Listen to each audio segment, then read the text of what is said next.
This is Rob Coleman from Rootseller Music Studio. I'm making a quick video demonstration just to not only remind myself exactly what I did and how I did it, but to explain to others maybe who are trying to use Loopback.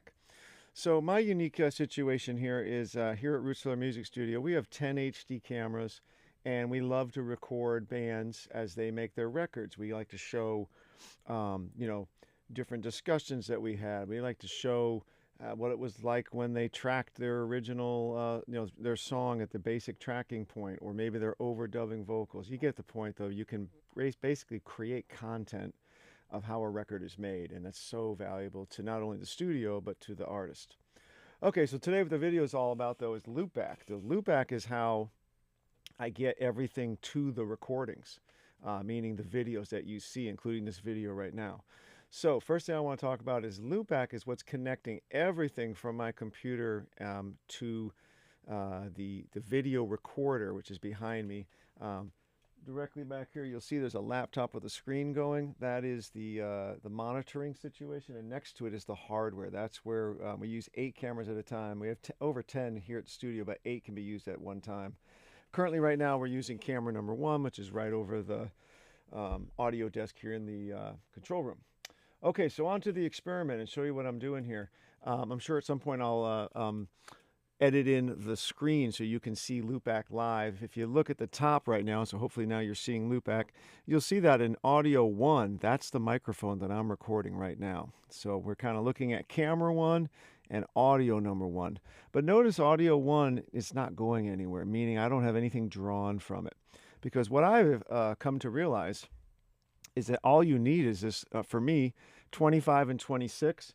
And so I've been experimenting and coming up with my, writing down what my inputs are. And by the way, this whole experiment came because I was running Loopback on a separate computer at my past studio computer. And when I got this new Mac Studio, I needed, of course, to go ahead and bring all the new, all the software, right? Reinstall the software. So here I am reinstalling Loopback, and realizing that, I've had some trouble with it, especially like echoes, or dual sources. My good friend Tom Atkins, who I'm sure I'm going to send this video to, has also had even a more extreme problem with echo. And so I think I have solved that. And this little experiment right now is kind of to prove my concept.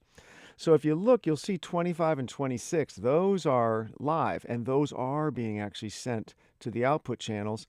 And then over here, 9 and 10, that's actually coming out of my Apollo and going it actually travels through all the walls of the studio and then comes out at the hard disk recorder with that ATEM machine. And so that's why you're hearing my voice right now, and the video, other than the screenshot, the video is all coming directly from the ATEM where the HD cameras are hooked up. Okay, so back to my experiment. I figured out that actually, from what I can tell, all I actually need is 25 and 26. I've got 25, which is the left, drawn up here to channel 1 on my outputs, and 26 is the right. Those are also known, by the way, as monitor 1 and 2. I wrote it down here. So if I look at what I have input monitors left and right, that's 25 and 26. So that's what you're seeing right there. Okay, so on with the experiment. Let me show you something here. I'm gonna actually use Apple Music now. I'm gonna push play on the brand new Deep Purple. This is Arrogant Boy off of Apple Music.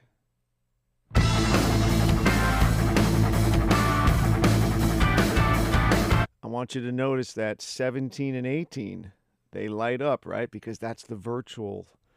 And that's another whole story I'm not going to get into right now. But most people who are using Logic or any DAW with Universal Audio Console, you have to use virtual 1 and 2. So that's the virtual 1 and 2s. In the past, I have drawn those outputs thinking, oh, I need that to go to my outputs. And I believe that's where some of the echo problem is. So if you just heard the music from Apple Music, that means I didn't need to be using virtual 1 and 2, and that actually 1 and 2 monitors did all the work. They carried the audio to this recording that you're hearing right now.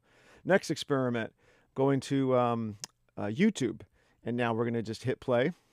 And notice once again, it's coming out of virtual 1 and 2, but we don't need it. Just monitor 1 and 2, and you're hearing everything. Okay, next part of the experiment, I'm going to go to Logic. Now, this is what my videos really consist of, is bands in the studio.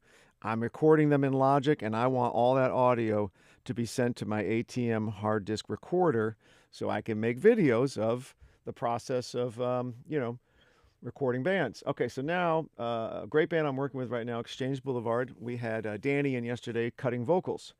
I'm going to push play right now, and all you're going to hear is the current. It's not a mix, right? But you're gonna hear the current session. So check this out. Here's the band. Now I've lowered the level because I want to be able to talk over it. But yeah, definitely you can hear that that's working. Okay. What I'm going to do next is I'm going to go into the. Oh, you know what? I'm going to quickly show you the Kemper. So just to demonstrate, the different inputs, I'm going to show you a couple of different inputs right now, 3 different inputs. Input number 1 that you're getting to hear is literally input number 1. If you look on the screen right here, you'll see I'm talking to you right now. And I have 4 Universal Audio Apollos, which is the most you can use. It gives me 32 inputs. I've got them labeled A, B, C, D. You're listening to A right now, number 1. But now, watch this. See how 25 and 26 are still coming up? But look at right here, 85 and 80. Is it 85 and 86? That's literally my Kemper, which is plugged into D. Remember A, B, C, D? So the fourth interface, Apollo D as in dog, 1 and 2. You also see how it outputs right here? And that's why you're able to hear it. It's traveling over to the hard disk recorder.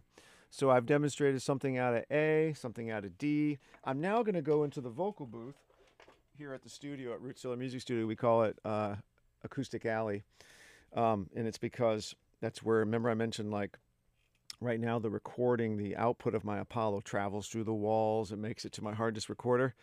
Well, there are thousands of, maybe thousands is too high of a number, but there's certainly hundreds of audio inputs coming from all over our studio. There's 6 different rooms that feed into the control room, and all of it passes through the wall between the control room and Audio Alley. So I have removable panels and in Audio Alley, and so when you remove the panels in Audio Alley, you see these hundreds of connections that are being made, everything from Ethernet to all the different rooms coming in with their snakes. There's HDMI cables traveling through there. The actual audio that I was telling you about is traveling through there right now, the one that leads to the hard disk recorder. So you get the idea. So I'm going to switch cameras. I'm going to turn this mic off, and I'm going to see you over in the Audio Alley.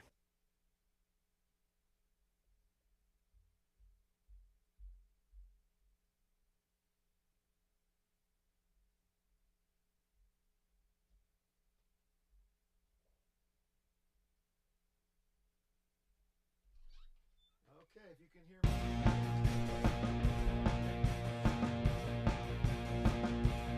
And again, this is why I have the band turned down a little bit. I want to be able to just, speak over the music. So now I'm in Audio Alley. We're using, I think this is camera number 3 if I remember right. And I'm singing, talking through a sphere.